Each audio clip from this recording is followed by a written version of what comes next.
दर्शक महानुभावहरू नमस्कार, तपाईहरूलाई हार्दिक स्वागत छ नेपाल खबर 24 युट्युब च्यानलमा। सदाका दिन जस्तै आज पनि हामी देश तथा विदेशका मुख्य समाचार लिएर उपस्थित भएका छौँ। अहिलेसम्म पनि हाम्रो च्यानललाई सब्स्क्राइब गर्नुभएको छैन भने सब्स्क्राइब गरी साइडमै रहेको बेल आइकन घन्टीलाई बजाई अलमा क्लिक गर्न पनि नभुल्नुहोला। कहाँदेखि हेर्दै अनि सुन्दै हुनुहुन्छ, हाम्रो सामग्री के कस्तो लागिरहेको छ त्यो पनि तल कमेन्ट बक्समा उल्लेख गर्न सक्नुहुनेछ। काङ्ग्रेस विशेष महाधिवेशन 7:30 बजेसम्म उम्मेदवारी दर्ता गर्ने निर्णय। काङ्ग्रेस विशेष महाधिवेशनमा सभापति लड्ने भन्दै 4 जनाको नाम उम्मेदवारी। पार्टी फुटाए गगन विश्व निष्कासनमा पर्नुहुन्छ, श्यामकुमार घिमिरेको भनाइरहेको छ। यस्ता छन् मन्त्री परिषद बैठकका निर्णय। के रहेका छन् त यसमा जानकारी दिनेछौँ। हाम्रो कारणले पार्टी फुट्दैन, प्रवक्ता महतको भनाइरहेको छ। नेकपा संयुक्त र नेकपा वामपन्थी बीच एकता, विघटित प्रतिनिधि सभा पुनः स्थापना हुने सम्भावना रहेको जानकारी।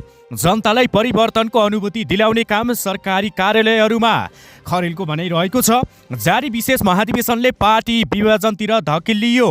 आगामी निर्वाचनमा रापरा पहिलो पार्टी बन्न सक्छ, अध्यक्ष लिङदेनको भनाइरहेको छ। बालुवाटारमा सुरु भयो काङ्ग्रेस मिलाउने वार्ता।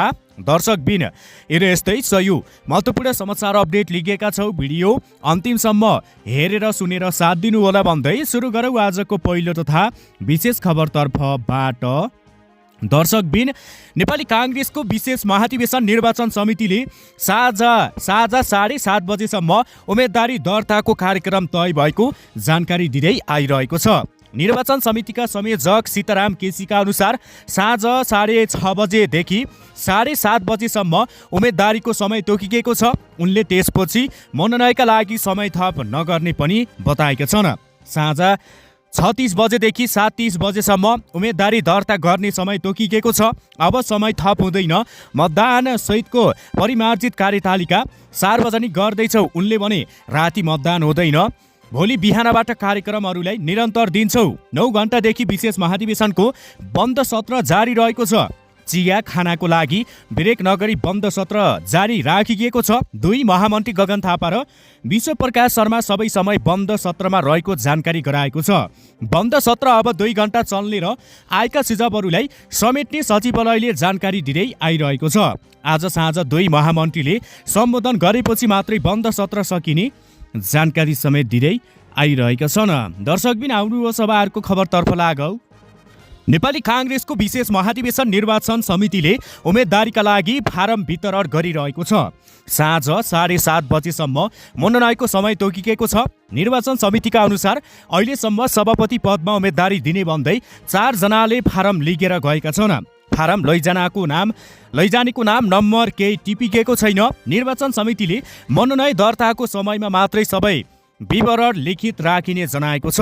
निर्वाचन समितिका संयोजक वरिष्ठ अधिवक्ता सीताराम केसीका अनुसार सभापति पदमा उम्मेदवारी दिनेले 30,000 रुपियाँ बुझाउनु पर्ने जनाएका छन्। त्यस्तै उपसभापति र महामन्त्री पदका लागि 25,000 रुपियाँ शुल्क बुझाउनु पर्ने जनाएका छन्। सहायक महामन्त्रीका उम्मेदवारीले 20,000 र केन्द्रीय सदस्य पदका उम्मेदवारीले 10,000 मात्रै दर्शकबिन बुझाउनु पर्ने केसीले जानकारी दिँदै आइरहेका छन्।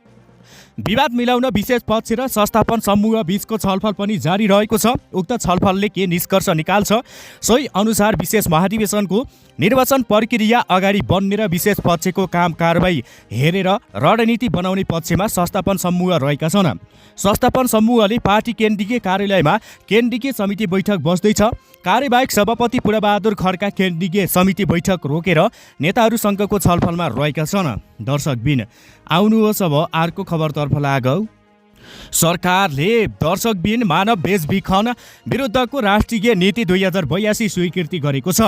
पुस 28 गते बसेको मन्त्री परिषदको बैठकले मानव बेचबिखन विरुद्धको राष्ट्रिय नीति 2082 स्वीकृति गरेको छ। बैठकका निर्णयहरू सुनाउँदै अन्तरिम सरकारका प्रवक्ता एवं सञ्चार तथा सूचना प्रविधि मन्त्री जगदीश खरेलले सरकारले माघ 4 गते 11 बजे सङ्घीय संसदको राष्ट्रिय सभाको अधिवेशन आह्वान गर्ने निर्णय गरेको बताएका छन्। उनका अनुसार सरकारले नेपाल न्याय सेवा कानुन समूहका पत्रिका प्रथम श्रेणीका 8 जना अधिकृतहरूको सरुवा गर्ने र सोही सेवाका राजपत्र द्वितीय श्रेणीका 8 जना अधिकृतहरूलाई सम्बन्धित समूहको राजपत्र प्रथम श्रेणीमा पद स्थापना गर्ने निर्णय पनि गरेको जनाएको छन्।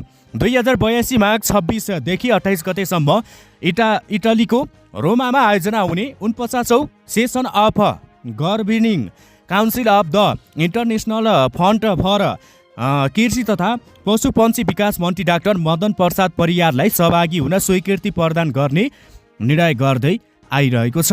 दर्शकबिन आउनु हो सभाहरूको खबरतर्फ लागौ। नेपाली काङ्ग्रेसका प्रवक्ता डाक्टर प्रकाश शरण महतले पार्टीलाई एकताबद्ध बनाएर लैजान संस्थापन पक्ष प्रतिबद्धता रहेको बताएका छन्। मङ्गलबार पार्टीको केन्द्रीय समिति बैठक अघि सञ्चारकर्मीसँग कुरा गर्दै उनले नेतृत्वको कारणले पार्टी विभाजन नहुने स्पष्ट पारेका छन्। संस्थापन पक्षले पार्टीको एकता जोगाउन निकै लचकताका साथ संवाद गरिरहेको उल्लेख गर्दै उनले अहिलेको परिस्थितिमा पार्टी फुट्नु कसैको हितमा नभएको जिकिर गरेका छन्। प्रवक्ता महतले काठमाडौँमा जारी विशेष महाधिवेशन पक्षधारको गतिविधिप्रति टिप्पणी गर्दै यो पार्टी मुलुक र जनताको हितमा नरहेको दावी गरेका छन्। पार्टी विभाजनले लोकतान्त्रिक र राष्ट्रिय राजनीतिमा नकारात्मक असर पार्ने भएकाले आफूहरूले हर सम्भव एकताको प्रयास गरिरहेको उनले बताएका छन्। हाम्रो कारणले पार्टी फोर्दैन, हामी एकदमै लचकताका साथ संवाद गरेर पार्टीलाई एकजुट बनाउन कोसिस गरिरहेका छौँ उनले भने। उनले पार्टी एकता जोगाउनका लागि विशेष महाधिवेशन पक्षधारलाई पनि उत्तिकै लचकता अपनाउन अपिल गरेका छन्। एकपक्षीय ढङ्गले अगाडि बढ्नुभन्दा वार्ता र सहमतिबाटै सबै समस्याको समाधान खोज्नुपर्ने उनले जोड दिँदै आइरहेका छन्। नेतृत्वले कार्यकर्ताको भावना बुझेरै अगाडि बढिरहेको दावी गर्दै उनले असन्तुष्ट पक्षलाई संवादको टेबुलमा आउन पुनः आग्रह गरेको बताएका छन्। दर्शकबिन आउनु हो सभाहरूको खबरतर्फ लागौ। नेपाल कम्युनिस्ट पार्टी संयुक्त र नेपाल कम्युनिस्ट पार्टी वामपन्थी केन्द्रबीच पार्टी एकता भएको छ। मङ्गलबार नेकपा संयुक्तका कार्यवाहक अध्यक्ष घनश्याम भुषाल र नेकपा वामपन्थी केन्द्रका संयोजक राजकुमार कच्छेबीच दर्शकबिन पार्टी एकता 11वटा आधार बनाएर एकता घोषणा गरिएको जनाएका छन्।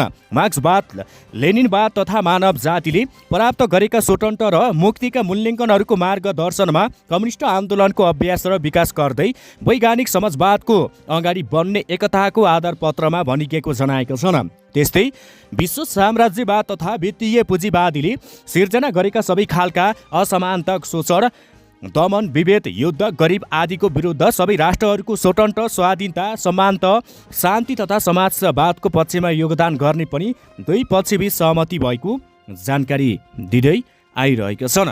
आउनु हो सभाहरूको खबरतर्फ लागौ। विघटित प्रतिनिधि सभाका सभामुख देवराज घिमिरेले प्रतिनिधि सभा पुनःस्थापनाको सम्भावना रहेको बताएका छन्। संसद विघटन सम्बन्धी मुद्दा सर्वोच्च अदालतमा विचाराधीन अवस्थामा रहेका बेला उनले अदालतबाट पुनःस्थापना हुने सम्भावना रहेको बताएका छन्।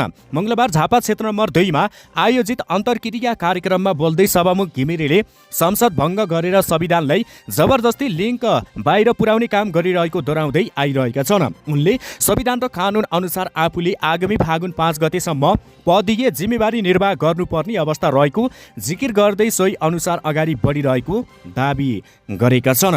दर्शकबिन आउनु हो सभाहरूको खबरतर्फ लागौ।